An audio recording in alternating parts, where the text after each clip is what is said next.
கர்த்தருடைய மகா பரிசுத்த நாமம் ஸ்தோத்திரிக்கப்படுவதாக. மீகா 7:18. அவர் கிருபை செய்ய விரும்புகிறபடியால் அவர் என்றென்றைக்கும் கோபம் வையார் என்று நாம் வாசிக்கிறோம்.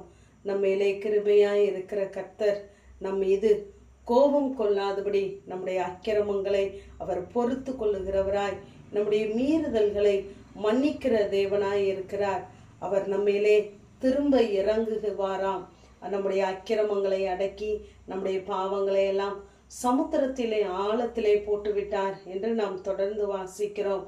ஆனால் அந்த தேவன் நம்முடைய சத்துருக்களுக்கு எப்படி தெரிகிறார் என்றால், அவர் உக்கிர கோபம் உள்ளவராய் தெரிகிறார். கர்த்தர் தம்முடைய சத்துருக்களுக்கு பிரதிபலன் அளிக்கிறவர். அவர் தம்முடைய பகைஞருக்காக கோபத்தை வைக்கிறார் என்று சொல்லி நாகும் 1:2 நாம் வாசிக்கிறோம். நம்முடைய சத்துருக்களுக்கு சத்துருவாய் தெரிகிறவர். ஆனால் நம்மை பிள்ளையாய் ஏற்றுக்கொண்டதினாலே அவர் நம்முடைய மீறுதல்களை, அக்கிரமங்களை, நம்முடைய பாவங்களை எல்லாம் மன்னித்து நமக்கு கிருபை செய்கிற தேவனாய் இருக்கிறார். அவர் கிருபை செய்கிறார் என்பதற்காக நாம் பாவத்திலே நிலை நிற்கலாமா? நாம் பாவத்திற்கு மரித்து நீதிக்கு பிழைத்ததினாலே தான் அவர் நம்மை பிள்ளையாக ஏற்றுக்கொண்டு இருக்கிறார்.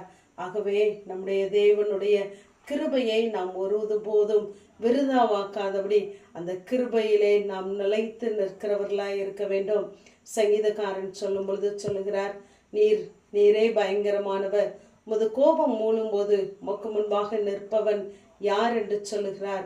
அவர் நம்மிடத்திலே கோபம் கொண்டாலும் அவருடைய கோபம் ஒரு நிமிஷம்தான், ஆனால் அவருடைய தயவோ நீடிய வாழ்வு என்று சங்கீதம் 30 நாம் வாசிக்கிறோம். ஆகவே அந்த கிருபையுள்ள தேவனுடைய வார்த்தையை நாம் பற்றி கொள்ளுகிறவர்களாக இருக்க வேண்டும். அநேக நேரத்திலே தேவனுடைய வார்த்தை நமக்கு வெளிப்படாது இருக்கும் பொழுது நாம் சிந்தித்து பார்க்க வேண்டும். ஏனென்றால் தேவ கோபம் நம் மேலே இருக்குமானால் அவருடைய மௌனமே நமக்கு அதை சொல்லித்தரும். நாம் எதிர்பார்க்கிற விஷயங்களிலே முடிவு வராது, கர்த்தருடைய வார்த்தை வெளிப்படாது. 1 சாமுவேல் 3:1 நாம் வாசிக்கிறோம், கர்த்தருடைய வசனம் அபூர்வமாய் இருந்தது என்று சொல்லி. ஏனென்றால் அப்பொழுது தேவன் பேசவில்லை. ஏலியின் பிள்ளைகள் அங்கு துணிகரமாய் பாவம் செய்கிறவர்களாய் இருந்தார்கள். ஆகவே சாமுவேல் மூலமாக தன்னுடைய வார்த்தையை, கிரியையை அங்கு தேவன் வெளிப்படுத்துகிறவராய் இருக்கிறார். ஆகவே தினமும் நாம் தேவ கிருபையிலே நாம் விழிக்கிறவர்களாய் இருக்க வேண்டும். தேவ வார்த்தை நமக்குள்ளே ஒவ்வொரு நாளும் கிரியை செய்ய வேண்டும். அப்படிப்பட்ட கிரியை நமக்குள்ளே நடைபெறாவிட்டால் தேவ வார்த்தை நம்மிடத்திலே தடைபடுகிறது. தேவன் எங்கோ ஒரு இடத்திலே நம் மேலே கோபமாய் இருக்கிறார் என்பதை நாம் புரிந்து கொள்ள வேண்டும். ஏனென்றால் நாம் வேதனைப்படும் பொழுது அவரும் வேதனைப்படுகிறவராய் இருக்கிறார். ஆகவேதான் நானும் என் குமாரத்தி நிமித்தம் காயப்பட்டேன் என்று சொல்லுகிறார். ஆகவே நம்மை சிட்சித்து கண்டித்து போதித்து உணர்த்தும் பொழுது நாம் கர்த்தருடைய வார்த்தைக்கு கீழ்ப்படுகிறவர்களாய் இருக்க வேண்டும். தேவன் பாராட்டுகிற அந்த கிருபையை ஒருபோதும் நாம் உதாசீனப்படுத்த வேண்டாம். ஆகவே வேதம் நமக்கு கற்றுத்தருகிறது அதுதான்.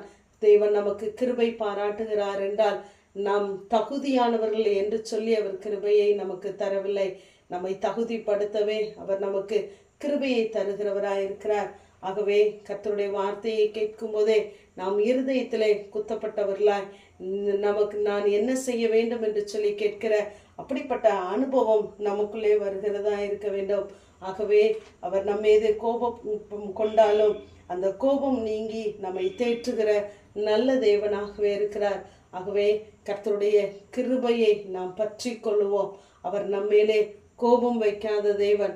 நாம் சோர்ந்து போவதை அவர் விரும்புகிறதில்லை. ஆகவே தேவன் பாராட்டுகிற ஒவ்வொரு நாளும் நமக்கு தருகிற அந்த புதிய கிருபையை நாம் சுதந்தரிப்போம். கர்த்தர் நம்மோடு கூட இருக்கிறார். ஆமேன். ஜெபம். பிதாவாகிய தேவனே, குமாரனாகிய இயேசு கிறிஸ்துவின் நாமத்தின் மூலமாய் உடைய சன்னிதானத்தில் வருகிறேன். என் சத்துருக்களின் கோபத்திற்கு விரோதமாக உமது கையை நீட்டுவீர் என்ற வேத வார்த்தையின்படி என் மேல் கிருபையாய் இருக்கிற தேவன் ஆண்டவரே, எங்களுக்கு விரோதமாய் எழும்புகிற சத்துருவின் கோபத்திற்கு விரோதமாக உடைய கை நீட்டப்படுவதாக. உடைய கிருபை எங்களிடத்துல பெருகட்டும். இயேசுவின் மூலம் ஜெபங்கேலும் எங்கள் ஜீவனுள்ள நல்ல பிதாவே. ஆமேன்.